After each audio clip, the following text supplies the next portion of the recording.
اعوذ باللہ من الشیطان الرجیم بسم اللہ الرحمن الرحیم یا بنی اسرائیل اذکروا نعمتی التی انعمت علیکم وانی فضلتکم علی العالمین۔ اللہ کے نبی صلی اللہ علیہ وسلم کی بعثت سے قبل پورے عالم میں جہالت اور تاریکی پھیلی ہوئی تھی۔ اس جہالت اور تاریکی کے دور میں چونکہ شریعت موسوی اور شریعت عیسوی کے ماننے والے ہی جو ہے وہ کہ صحیح راستے پر سمجھے جاتے تھے۔ یہ الگ بات ہے کہ اب اس میں بھی انہوں نے تورات اور انجیل کے اندر تحریف کر دیا تھا، تورات اور زبور انجیل میں، لیکن اصلی حالت پر موجود نہیں تھا۔ لیکن پھر بھی دوسرے ان لوگوں کے مقابلے میں کہ جن کے پاس کوئی جو کسی آسمانی کتاب کو نہیں مانتے تھے، ان کے مقابلے میں یہ یہود اور نصارہ یہ جو ہے دیندار طبقہ سمجھا جاتا تھا۔ اور اللہ تعالیٰ نے ان دونوں قوموں کے درمیان بہت سے انبیاء کو بھیجا ان کو صحیح راستے پر لانے کے لیے اور ان کو صحیح راستہ بتلانے کے لیے۔ تو اسی کی طرف اشارہ ہے کہ اے بنی اسرائیل، ان نعمتوں کو یاد کرو جو ہم نے تمہارے اوپر کیا، وَأَنِّي فَضَّلْتُكُمْ عَلَى الْعَالَمِينَ، اور تمہارے زمانہ میں جتنے لوگ تھے ہم نے اپنے زمانہ کے لوگوں میں تم کو فضیلت اور برتری عطا فرمائی۔ لیکن جب اللہ کے نبی صلی اللہ علیہ وسلم کی بعثت ہوئی تو اب بعثت نبوی کے بعد ان یہود و نصارہ میں سے جس نے ایمان قبول کیا وہ افضلیت پر برقرار رہے، اور جس نے ایمان قبول کرنے سے انکار کر دیا وہ سب سے ارذل اور گھٹیا قرار پائے اور کافر قرار پائے۔ تو اسی کی طرف اشارہ ہے کہ انی فضلتکم علی العالمین، ہم نے تم کو اپنے زمانہ والوں پر فضیلت عطا فرمائی تھی۔ واتقوا یوما لا تجزی نفس عن نفس شیئا، اور اس قیامت کے دن کا اپنے دل میں خوف کرو، اور قیامت کے دن کا خوف واقع کرتے ہوئے، قیامت کے دن سے ڈرتے ہوئے تم جو ہے اللہ کے اوپر ایمان لے آؤ، نبی آخر الزماں صلی اللہ علیہ وسلم کے اوپر ایمان لے آؤ، چونکہ ان لوگوں نے اللہ کے نبی کے اوپر ایمان لانے سے انکار کر دیا۔ واتقوا یومن، اور اس دن سے ڈرو کہ جس دن کوئی نفس کسی نفس کو کوئی بدلہ نہیں دے سکے گا، کوئی کسی کو اللہ کے عذاب سے نہیں بچا سکے گا۔ اصل میں یہودیوں کا عقیدہ یہ تھا کہ چونکہ ہماری قوم میں بہت سے انبیاء کی بعثت ہوئی تو یہ انبیاء جو ہے ہمارے آبا و اجداد میں بہت سے جو انبیاء گزرے ہیں وہ ہم کو ان کی سفارش سے ہم بچ جائیں گے، اور ان کی سفارش ہم کو جو ہے اللہ کے عذاب سے بچا لے گی۔ تو اسی کو بیان کر رہے ہیں کہ کوئی نفس کسی نفس کو اللہ کے عذاب سے نہیں بچا سکے گا۔ وَلَا يُقْبَلُ مِنْهَا شَفَاعَةٌ، اور تم جو یہ سوچ رہے ہو کہ یہ ہمارے آبا و اجداد میں سے جو انبیاء گزرے ہیں وہ ہماری سفارش کریں گے، فرما رہے ہیں کہ ان کی طرف سے کسی نفس کی طرف سے کوئی سفارش بھی قبول نہیں کی جائے گی۔ سفارش قبول کی جائے گی تو صرف ایمان کی اور عمل صالح کی بنیاد پر، کسی واقعی خاندان کی بنیاد پر یا اعلیٰ نسب اور حسب کی بنیاد پر کسی کی سفارش قبول نہیں ہوگی، بلکہ سفارش قبول ہوگی لیکن ایمان اور عمل صالح کی بنیاد پر سفارش قبول ہوگی۔ وَلَا يُؤْخَذُ مِنْهَا عَدْلٌ، اسی طریقے سے اس سے جو ہے نصارہ کی تردید ہے، عیسائیوں کی تردید ہے کہ ان لوگوں کا یہ کہنا تھا کہ حضرت عیسیٰ علیہ السلام عیسائیوں کا نصارہ کا اور عیسائیوں کا یہ عقیدہ ہے کہ حضرت عیسیٰ علیہ السلام کو صلیب پر چڑھایا گیا، تو چونکہ عیسیٰ علیہ السلام کی یہ قربانی پوری قوم کی طرف سے فدیہ بن جائے گی، اور اللہ تعالیٰ ان کے قربانی کے نتیجے میں یہ تمام عیسائیوں کو بخش دیں گے۔ اس کی تردید کی جا رہی ہے کہ وَلَا يُؤْخَذُ مِنْ عَدْلٌ، اور کسی کی طرف سے کوئی فدیہ بھی قبول نہیں ہوگا۔ فرمانے وَلَا هُمْ يُنصَرُونَ، اور نہ کسی ان کی مدد کی جائے گی قیامت کے دن۔ اب سوال یہ پیدا ہوتا ہے کہ ایمان والوں کے حق میں تو سفارش ہوگی، چنانچہ روایت صریحہ سے ثابت ہے کہ ایمان والے ایک دوسرے کے حق میں بھی سفارش کریں گے، اسی طریقے سے اللہ کے نبی بھی واقع ایمان والوں کے حق میں سفارش کریں گے۔ تو اس کا جواب یہ کہ یہاں پر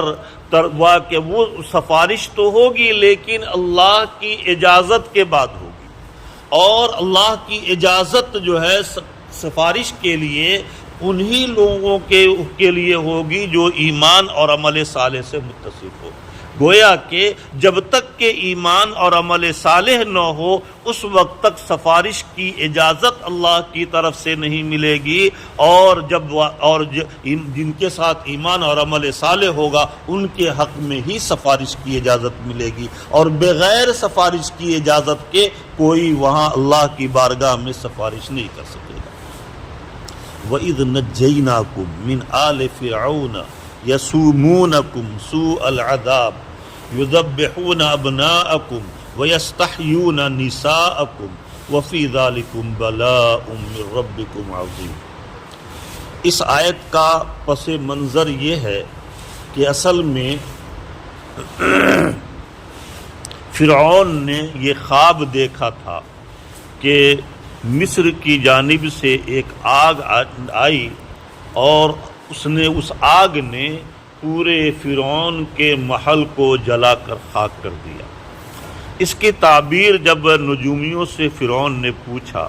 تو فرعون کو نجومیوں نے یہ تعبیر بتلائی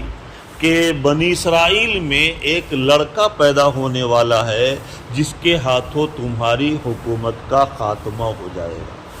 چنانچہ فرعون نے یہ اعلان کر دیا کہ بنی اسرائیل میں جتنے لڑکے ہیں، جتنے چھوٹے بچے ہیں، نابالغ بچے ہیں، ان تمام چھوٹے بچوں کو قتل کر دیا جائے، اور آئندہ جتنے بھی بچے پیدا ہوں ان پیدا ہونے والے بچوں کو بھی قتل کر دیا جائے، تاکہ ہماری حکومت کا خاتمہ کا سبب نہ بن سکے یہ بچہ۔ چنانچہ فرعون اور اس کے بعد ان کی لڑکیوں کو زندہ چھوڑ دیا جائے تاکہ یہ ہمارے گھر کے کام کاج کر سکیں، اور اسی طریقے سے ہم ان سے نفسانی خواہشات کی بھی تکمیل کر سکیں۔ اس بنا پر اس نے کہا کہ بھئی بچوں کو تو قتل کر دیا جائے لیکن جتنی بچیاں پیدا ہوں ان کو زندہ رکھا جائے۔ چنانچہ حضرت تمام جو ہے لوگوں کو قتل کا حکم دے دیا گیا۔ اتفاق سے حضرت موسیٰ علیہ السلام کے والد بزرگوار جو تھے فرعون کے محل میں وہ ملازم تھے، ملازمت کرتے تھے۔ ایک دن ایسا ہوا کہ موسیٰ علیہ السلام فرعون اپنے تمام درباریوں کے اپنے تمام وزراء کے ساتھ کسی سفر میں گیا ہوا تھا، اس کا پورا محل خالی تھا، اور محل میں خدمت صفائی وغیرہ کی خدمت جو ہے یا اور دوسری کوئی خدمت حضرت موسیٰ علیہ السلام کے والد کے ذمے ہی تھی۔ چنانچہ محل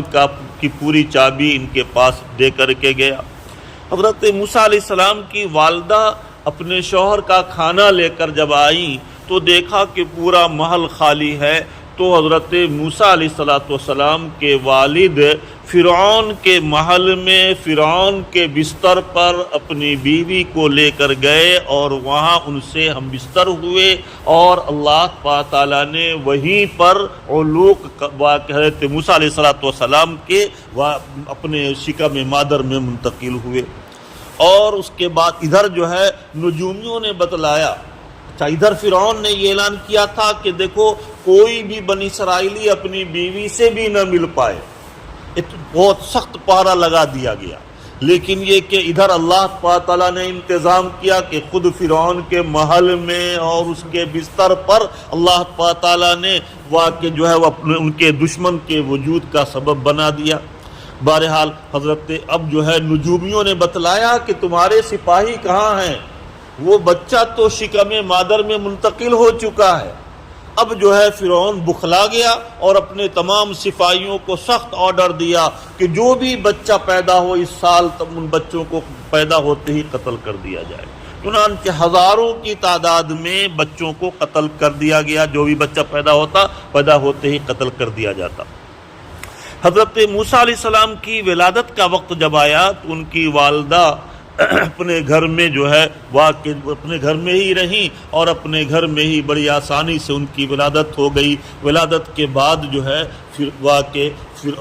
فرعون کے سپاہیوں کو کچھ پتہ بھی نہیں چلا اور حضرت موسیٰ علیہ السلام اپنی ماں کے پیٹ سے پیدا بھی ہو گئے۔ ایک دن اتفاق سے کوئی دایا ان کے گھر میں آنا جانا جب کر رہی تھی تو سپاہیوں کو شک ہو گیا۔ موسیٰ علیہ السلام کی والدہ تنور میں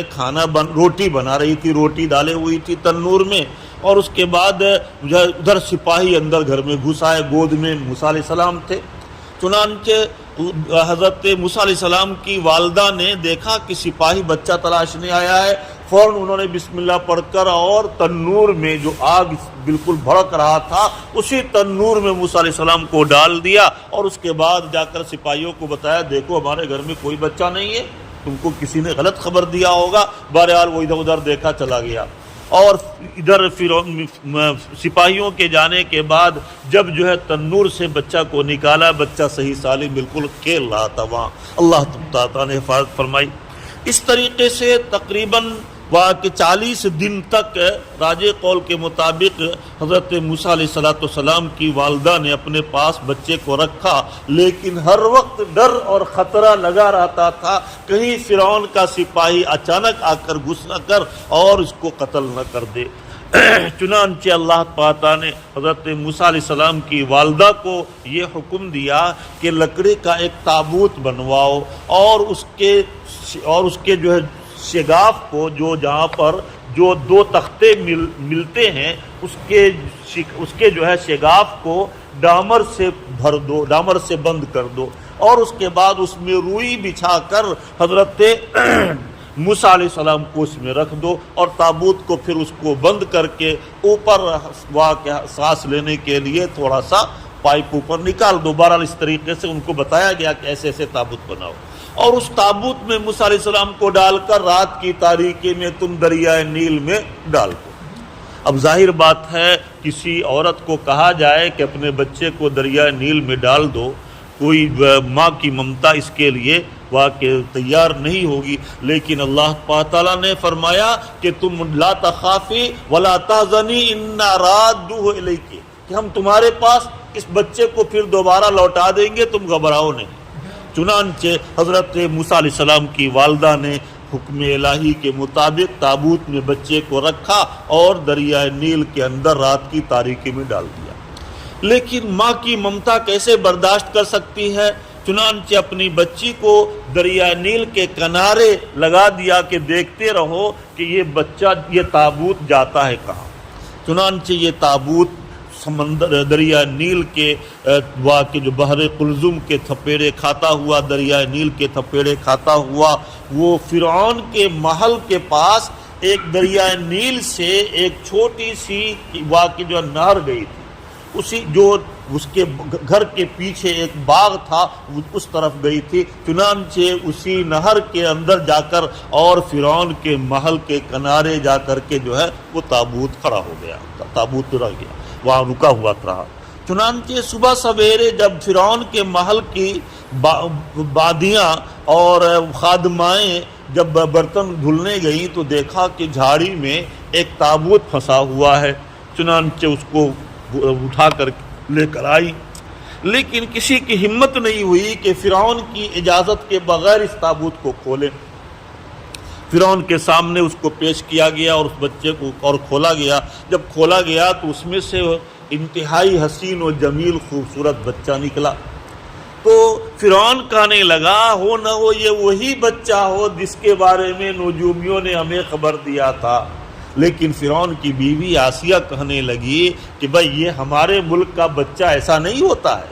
یہ بچہ تو دریائے نیل میں بہہ کر کسی دوسرے ملک سے آیا ہے، لہذا ہم اس کو اپنا لڑکا بنائیں گے، چونکہ اس کو کوئی اولاد نہیں تھی، تو کہا ہم اس کو، یہ ہمارے لیے آنکھوں کی ٹھنڈک کا ذریعہ بنے گا، ہم اس کو اپنی اولاد بنائیں گے۔ چنانچہ فرعون نے کہا کہ تمہاری آنکھ کی ٹھنڈک کا ذریعہ ہو سکتا ہے، لیکن ہماری آنکھ کا ٹھنڈک کا ذریعہ نہیں بنے گا۔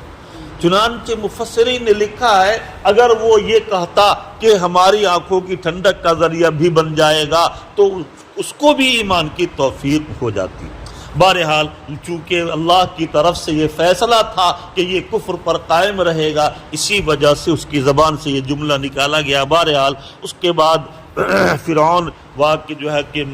فرعون نے اپنی بیوی کی بات کو واقع جو ہے قبول کرتے ہوئے اور اس کو اپنا بیٹا بنانے کے لیے اس کو رکھ لیا، اور اس کے بعد پھر بعد میں تفصیلی واقعہ ہے کہ بھئی بہت ساری دودھ پلانے والی عورتوں کو بلایا، لیکن کسی کے دودھ کو حضرت موسیٰ علیہ السلام نے قبول نہیں کیا۔ اخیر میں حضرت موسیٰ علیہ السلام کی والدہ آئیں تو ان کے دودھ کو قبول کیا، اور پھر حضرت موسیٰ علیہ السلام کی والدہ کو دے دیا گیا کہ جاؤ تم اس بچے کو دودھ پلاؤ، اور یومیہ ایک دن کی اجرت 1 دینار ان کو دی جاتی تھی دودھ پلانے کی۔ اب اس طریقے سے اب شاہی جو ہے اخراجات کے ساتھ، شاہی اخراجات سے حضرت موسیٰ علیہ السلام کی پرورش کا انتظام اللہ پاک نے کیا، اور شاہزادہ کی حیثیت سے یہ واقع جو ہے پرورش پانے لگے حضرت موسیٰ علیہ السلام فرعون کے محل میں۔ بہرحال اسی کو بیان کر رہے ہیں کہ وَإِذْ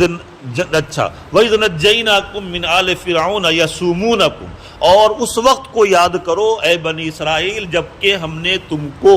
آل فرعون سے، یعنی فرعون اور اس کی پوری قوم سے نجات دیا۔ یسومونکم سوء العذاب، وہ تم کو بدترین عذاب چکھا رہے تھے کہ بھئی جو بھی بچہ پیدا ہوتا تمام بچوں کو پیدا ہوتے ہی اس کو ذبح کر دیا جاتا۔ یذبحون ابناءکم، کہ وہ لوگ تمہارے لڑکوں کو قتل ذبح کر رہے تھے۔ وَيَسْتَحْيُونَ نِسَاءَكُمْ، اور تمہاری عورتوں کو وہ زندہ چھوڑ رہے تھے تاکہ اس سے ہم اپنے گھر کا کام کاج لیں۔ وَفِي ذَلِكُمْ بَلَاءٌ مِّن رَبِّكُمْ عَظِيمٌ، حالانکہ اور اس میں تمہارے لیے اس میں تمہارے رب کی جانب سے ایک بہت بڑی تمہاری آزمائش تھی۔ چنانچہ بڑے آزمائش کے دور سے بنی اسرائیل کو گزرنا پڑا۔ جتنے بھی مشکل ترین کام ہوتے تھے فرعونی ان بنی اسرائیل سے لیتے تھے، اور اس میں بھی 1 پیسہ کوئی اجرت نہیں دیتے تھے، بغیر کسی اجرت کے۔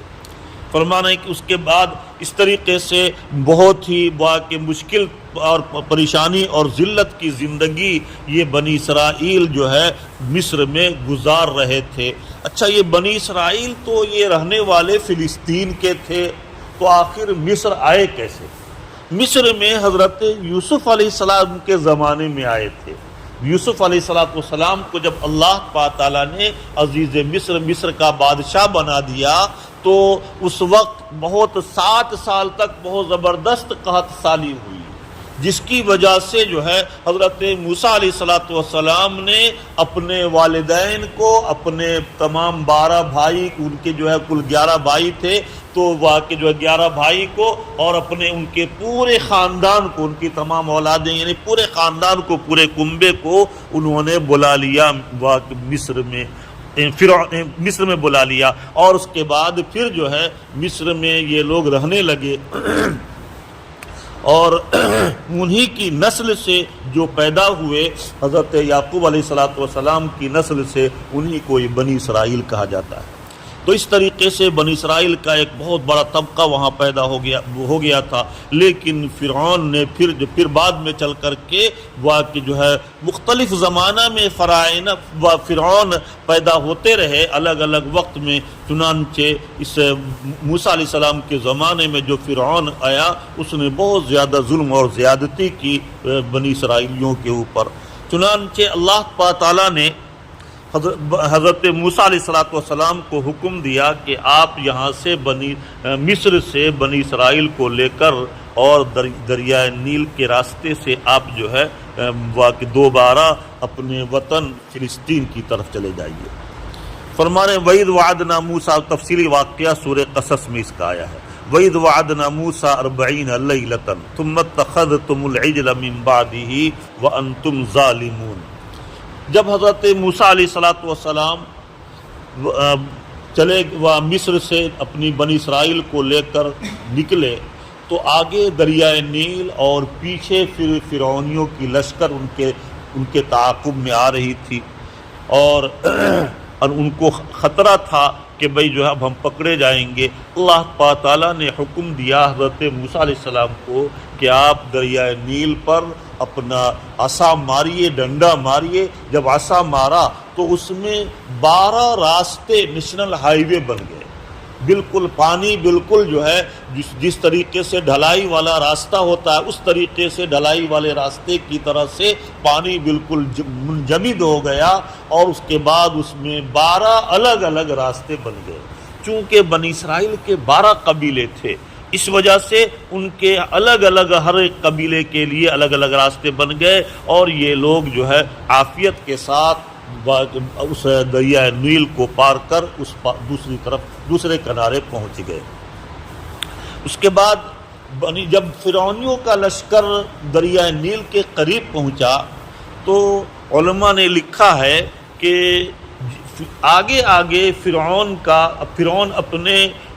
گھوڑے کے اوپر سوار تھا۔ چنانچہ حضرت موسیٰ جیسے ہی یہ دریائے نیل کے قریب آیا تو حضرت جبرائیل علیہ السلام اور اللہ کے کچھ اور فرشتے خوبصورت گھوڑیوں میں سوار ہو کر فرعون کے گھوڑے کے آگے آگے دریائے نیل کے اندر داخل ہو گئے۔ فرعون کا گھوڑا جب ان گھوڑیوں کو دیکھا تو بے قابو ہو کر اس کے پیچھے یہ بھی چل پڑا۔ چنانچہ آپ نے دیکھا ہوگا کہ جب جو ہے گھوڑا گاڑی میں یا گھوڑ سواری کے وقت گھوڑے کے دونوں طرف جو ہے وہ چمڑے کا اس طریقے سے جو ہے وہ چمڑے کا ایک لگاتے ہیں پردہ کہ جس کی وجہ سے وہ دائیں بائیں کی طرف نہیں دیکھ سکے اور صرف روڈ کو نیچے ہی اس کی نگاہ برقرار رہے۔ اس کی وجہ یہ بیان کیا ہے محققین نے کہ گھوڑا چونکہ جو ہے اگر جو ہے اپنی سواری کے دوران بھی اس کو اگر روڈ کے کنارے بھی کوئی گھوڑی نظر پڑ جائے تو وہ اس کی طرف چھلانگ لگا کر چلا جائے اور اس کے اوپر جتنے سوار ہیں سب کو جو ہے اوپر پہنچا دے۔ اس بنا پر وہ اس کے دونوں طرف چمڑے کا پردہ لگا دیا جاتا ہے، چمڑے کی چادر کی طرح سے لگا دیا جاتا ہے تاکہ وہ آگے دائیں بائیں کچھ بھی نہ دیکھ سکے، صرف راستے پر اس کی نگاہ رہے۔ تو جب فرعون کے گھوڑے نے حضرت جبرائیل علیہ السلام کی گھوڑیوں کو دیکھا تو وہ بے قابو ہو کر اس کے پیچھے چل پڑا۔ اب فرعون کو دیکھ کر، فرعون کے گھوڑے کو دیکھ کر جتنے فرعونی تھے وہ سب اس کے پیچھے دریا نیل میں چلے گئے۔ جس وقت حضرت موسیٰ علیہ السلام بنی اسرائیل کی لشکر کا آخری دستہ دریا نیل سے نکل رہا تھا، اس وقت فرعونیوں کی لشکر کا آخری دستہ دریائے نیل کے اندر داخل ہو رہا۔ جب فرعونیوں کا پوری لشکر دریا نیل میں داخل ہو گئی تو اللہ کے حکم سے دریا نیل آپس میں مل گیا اور اسی میں ڈوب کر سب ختم ہو گئے۔ اب فرعون کی غرق آبی کے بعد پھر جو ہے حضرت موسیٰ علیہ السلام دوبارہ مصر میں آئے۔ مصر میں آنے کے بعد اللہ تعالیٰ نے حضرت موسیٰ علیہ السلام کو حکم دیا کہ آپ اپنی قوم کے 40 جو ہے تندرست و توانا نوجوان کو لے کر آپ طور پہاڑ پر آئیے۔ ہم جو ہے آپ کو احکام ایمان کے متعلق تو پہلے بتا دیا گیا تھا، لیکن احکام سے متعلق جو ہے ہم آیتیں آپ کے اوپر نازل کریں گے کہ اب آپ کو کس طرح سے بنی اسرائیل کو کن کن اصول کے مطابق زندگی گزارنا ہے۔ تو ہم احکام کی آیتیں آپ کے اوپر نازل فرمائیں گے۔ چونکہ اس زمانہ میں جو بھی آسمانی کتاب نازل ہوتی تھی تو ایک ساتھ کسی ماربل کے تختی میں لکھ کر کے آسمان سے اتار دیا جاتا تھا۔ تو چونکہ 40 ماربل کی بڑی بڑی تختیوں میں کہ آسمان سے تورات اتارا گیا تھا۔ اسی وجہ سے اللہ تعالیٰ نے کہا کہ آپ 40 نوجوان کو لے کر اپنے ساتھ آئیے۔ ادھر حضرت موسیٰ علیہ السلام 40 نوجوانوں کو تیار کر کے اور اس کے بعد آ گئے، اور ان لوگوں نے آنے میں بھی دیر کی، اور اس کے بعد ادھر جو ہے بنی اسرائیل کا معاملہ یہ ہوا کہ ان لوگوں نے بھی بچھڑا کی پوجا شروع کر دی۔ بچھڑا کی پوجا کا پس منظر یہ ہے کہ جب یہ لوگ دریائے نیل سے پار ہو کر دوسری طرف جا رہے تھے تو ایک مقام پر دیکھا کہ ایک بچھڑا بندھا ہوا ہے اور اس کے چاروں طرف لوگ جو ہے کود فاند کر رہے۔ جیسا کہ آپ نے دیکھا ہوگا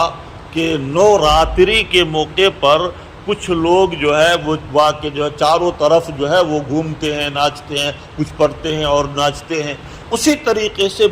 بچھڑا بیچ میں بندھا ہوا تھا اور چاروں طرف یہ لوگ جو ہے ڈانس کر رہے تھے، ناچ رہے تھے۔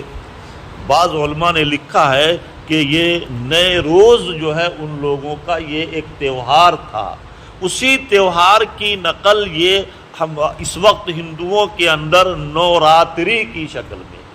کہ وہ لوگ بھی اسی طریقے سے بچھڑے کو یا اور کسی چیز کو بیچ میں رکھ کر اور چاروں طرف 9 دن تک جو ہے وہ ناچتے تھے۔ اسی کی نقالی یہ ہمارے کے جو ہم وطن قوم کے لوگ جو ہے نوراتری کے موقع پر 9 رات تک یہ کرتے ہیں۔ تو جب حضرت موسیٰ علیہ السلام کی قوم بنی اسرائیل نے دیکھا کہ یہ لوگ بچھڑے کے چاروں طرف گھوم ناچ رہے ہیں تو حضرت موسیٰ علیہ السلام سے درخواست کی، یا موسیٰ اجعل لنا الہا کما لہم آلہۃ، ان کا معبود یہ بچھڑا ہے اور یہ بچھڑے کی پوجا کر رہے ہیں، لہذا ہم کو بھی ہمارا بھی جو ہے معبود کوئی بچھڑا بنا دیجئے، ہم بھی اس کی پوجا کریں گے۔ حضرت موسیٰ علیہ السلام نے ڈانٹا، کم وقت تو ابھی اللہ کے عذاب سے تم نجات پا کر فرعون کے چنگل سے نجات پائے ہو، اور ایک کتنی بڑی مصیبت کو اللہ تعالیٰ نے مصیبت سے تم کو بچایا، اس کی شکر گزاری تم یہی کر رہے ہو کہ بچھڑا کو ایک خدا کی عبادت کے بجائے بچھڑے کی پوجا کی تمنا کر رہے ہو۔ بہرحال یہ لوگ وقتی طور پر تو خاموش ہو گئے، لیکن ادھر جب موسیٰ علیہ السلام طور پہاڑ پر چلے گئے، چونکہ حکم دیا تھا کہ آپ آئیے طور پہاڑ پر، یہاں پر 40 دن تک ایک چلہ لگائیے، چلہ لگائیں گے تب جا کر کے آپ کو تورات ملے گا۔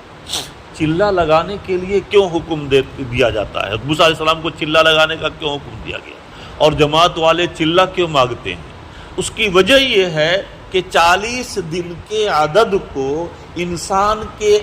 اخلاق کے بدلنے میں ایک خاص دخل ہے۔ 40 دن میں انسان کے اخلاق، عادات اور اعضاء کے اندر بھی تغیر اور تبدیلی ہو جاتی ہے۔ چنانچہ حدیث میں آتا ہے کہ جب انسان ماں کے پیٹ میں علوق پاتا ہے تو ہر 40 دن پر اس میں تغیر اور تبدیلی ہوتی رہتی ہے۔ تو چونکہ 40 دن کے عدد کو ایک خاص دخل ہے انسان کے اخلاق اور عادات کی تبدیلی میں، اسی طریقے سے ایک روایت میں آتا ہے کہ جب کوئی انسان شراب پیتا ہے تو ایک گھونٹ بھی شراب پیتا ہے تو اس کی 40 دن کی کوئی عبادت قبول نہیں ہوتی۔ اب 40 کا عدد کیوں یہاں پر بھی ذکر کیا گیا حدیث میں؟ تو یہاں پر بھی محدثین یہی لکھتے ہیں کہ جب انسان کوئی غذا استعمال کرتا ہے تو اس غذا کا اثر اس کے پیٹ میں 40 دن تک رہتا ہے۔ تو جب تک کہ وہ حرام غذا وہ جو ہے کہ شراب کا اثر اس کے پیٹ میں رہے گا، اس وقت تک اس کی کوئی عبادت قبول نہیں ہوگی۔ بہرحال بات یہ چل رہی تھی کہ حضرت موسیٰ علیہ السلام چلے گئے طور پہاڑ پر چلہ کرنے کے لیے، اور ادھر سامری نام کا موسیٰ ابن ظفر نام کا ایک شخص تھا جو قبیلہ بنو سامرہ سے ہونے کی وجہ سے سامری سے مشہور تھا۔ اس نے قوم کو گمراہ کیا، گمراہ اس طرح سے کیا کہ بنی اسرائیل کے لوگ فرعونیوں سے کسی تہوار کے موقع پر کچھ زیورات عاریت کے طور پر استعمال کے لیے لیے تھے، منگنی یعنی استعمال کے لیے یوں ہی جو ہے مانگ کر کے لے لیے تھے اور ان لوگوں نے دے دیا تھا۔ اب جو ہے اچانک ان لوگوں کو اللہ کا حکم آیا کہ ابھی کے ابھی راتوں رات آپ بنی اسرائیل کو لے کر یہاں سے نکل جائیے. تو یہ لوگ زیور واپس نہیں کر سکے کہ اگر واپس کرنے جائیں گے تو پکڑے جائیں گے. تو اس بنا پر زیور اپنے ساتھ لے کر آ گئے. لیکن یہ سامان، یہ امانت چونکہ دوسرے کی تھی، اب ان کے لیے بھی استعمال کرنا اس کا جائز نہیں تھا. اس وجہ سے وہ چاہ رہے تھے کہ ہم جلد از جلد اس امانت سے سبکدوش ہو جائیں. چنانچہ آپس میں مشورہ کیا کہ کیا کیا جائے. تو سامری نے یہ مشورہ دیا کہ جتنے بھی زیورات ہیں سب کو ایک جگہ جمع کرو، اور اس کو جمع کرنے کے بعد اس کو پگھلایا، اور پگھلانے کے بعد اس تمام اس سونے کا ایک بچھڑا بنایا. اور بچھڑا جب سامری جو ہے جبرائیل علیہ السلام کو چونکہ پہچانتا تھا کہ اس کی یہ ولد الزنا تھا، اس کی پرورش حضرت جبرائیل علیہ السلام نے کیا تھا. تو جس وقت فرعونیوں کی غرق آبی کے موقع پر حضرت جبرائیل علیہ السلام جس گھوڑی پر سوار ہو کر آئے تھے، سامری نے دیکھا کہ جہاں پر ان کی گھوڑی کا قدم پڑتا تھا ریت پر، وہاں پر فوراً سبز گھاس نکل آتی تھی.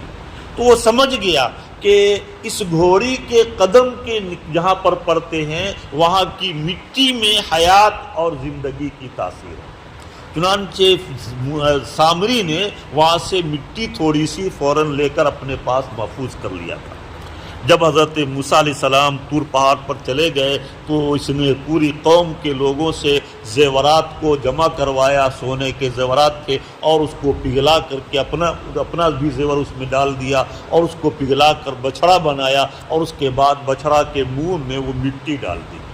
جب مٹی ڈالا تو بچھڑا زندہ ہو گیا اور اس کے بعد کود پھاند کرنے لگا. اب اپنی قوم کو اس نے گمراہ کیا. دیکھو تم لوگوں کے خدا تو یہ ہیں.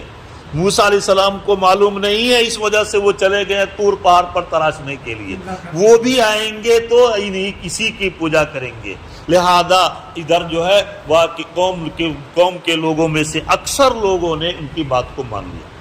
حضرت موسیٰ علیہ السلام جب 40 دن کے لیے چلہ میں جا رہے تھے طور پہاڑ پر، تو اپنے غائبانہ میں اپنے بھائی حضرت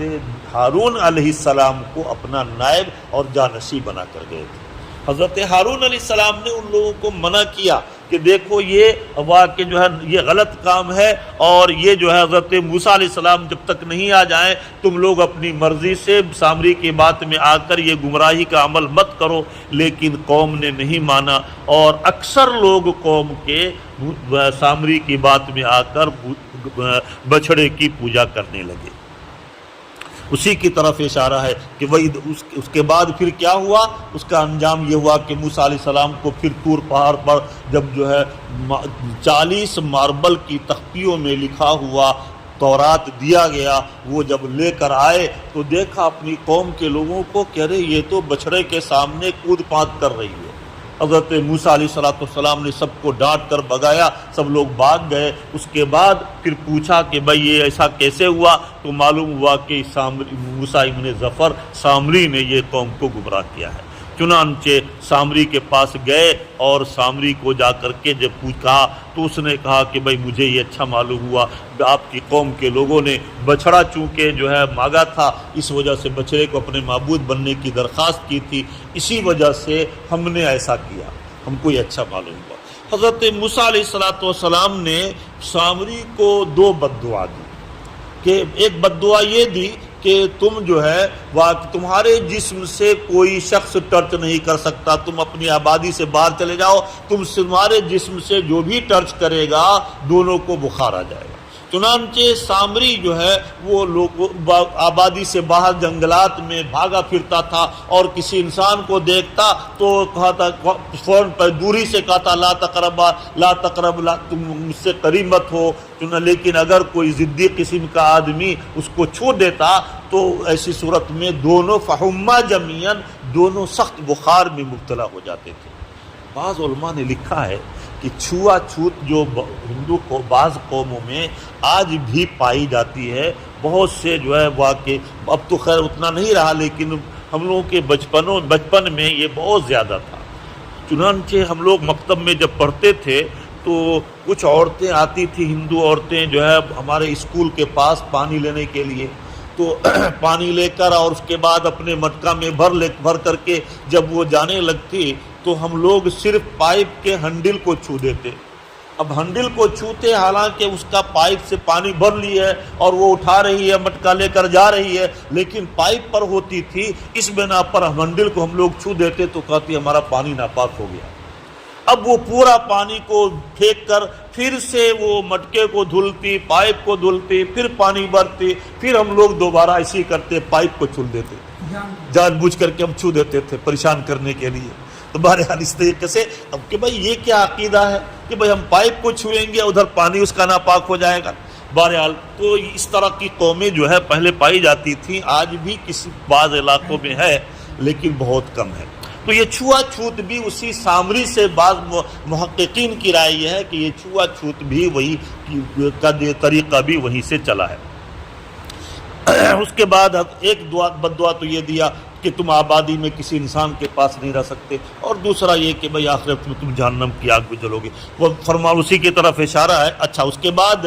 جو بچڑا تھا اس کو ذبح کر کے اور اس کے بعد اس کو جلا دیا۔ فرما رہے کہ وَإِذْ وَعَدْنَا مُوسَىٰ 40 لَيْلَةً، اسی کی طرف اشارہ ہے کہ وہ وقت یاد کرنے کے قابل ہے کہ جب کہ ہم نے حضرت موسیٰ علیہ السلام نے 40 رات کے لیے طور پہاڑ پر آنے کا وعدہ کیا تھا کہ تم آؤ اور چلہ لگاؤ۔ ثُمَّ اتَّخَذْتُمُ الْعِجْلَ مِن بَعْدِهِ، پھر طور پہاڑ پر ان کے جانے کے بعد تم لوگوں نے کیا کیا کہ تم لوگوں نے بچڑا کو اپنا معبود بنا لیا۔ من بعدہ اے بعد ذہاب موسیٰ الی طور، فرما رہے ہیں کہ طور پہاڑ پر جانے کے بعد وَأَنْتُمْ ظَالِمُونَ، اس حال میں کہ تم نے اپنے نفس پر ظلم کر رکھا تھا، اللہ کی اتنی بڑی جو ہے بڑے احسانات اور انعامات کو تم بھول گئے کہ فرعون کے عذاب سے، سخت ترین عذاب سے اللہ تعالیٰ نے تم کو نجات دیا، اور اس کی ناشکری تم نے یہ کیا کہ تم اپنے بچڑے کو تم نے اپنا معبود بنا لیا۔ ثُمَّ عَفَوْنَا عَنْكُم مِّن بَعْدِ ذَلِكَ لَعَلَّكُمْ تَشْكُرُونَ، پھر ہم نے معاف کر دیا تم کو اس کے بعد۔ لیکن اللہ اس کی معافی کی بھی بہت تفصیل ہے کہ بھئی اللہ تعالیٰ نے یہ حکم دیا کہ جو بھی اس بچھڑے کی پوجا کرنے میں شریک رہے ہیں ان کو قتل کر دیا جائے۔ چنانچہ 70,000 قوم بنی اسرائیل کے 70,000 لوگوں کو ایک دن میں قتل کیا گیا۔ حضرت موسیٰ علیہ السلام نے دعا کیا یا رب العالمین اس طرح سے تو ہماری پوری قوم ہی ختم ہو جائے گی۔ اس کے بعد پھر جو ہے اللہ تعالیٰ نے معاف کر دیا، اور